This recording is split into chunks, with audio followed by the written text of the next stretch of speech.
আপনি কি ভেবেছেন আপনার নামাজ দিয়ে আপনি জান্নাতে যাবেন? আপনি তাহাজ্জুদ গুজার, সেজদা দিতে দিতে কপালে দাগ ফেলেছেন, এটা আপনারা জান্নাতে নেবে না? আপনি এলাকার সবচেয়ে বড় হাতেম তাই দানশীল, এই দানের ভরসায় বসে আছেন।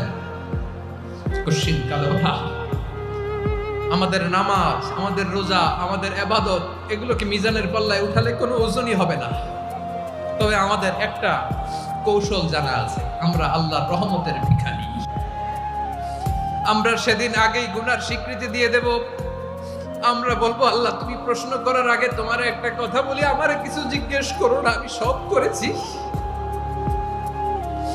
এমন কোন পাপ নাই যে পাপ আমারে দিয়ে হয় নাই। তোমার রহমত দিয়ে তুমি জান্নাতে পাঠাবা, তোমার দয়ায় জান্নাতে যেতে চাই, আমল দিয়ে না। পারবেন বলতে? কিয়ামতের দিন আমরা বলবো,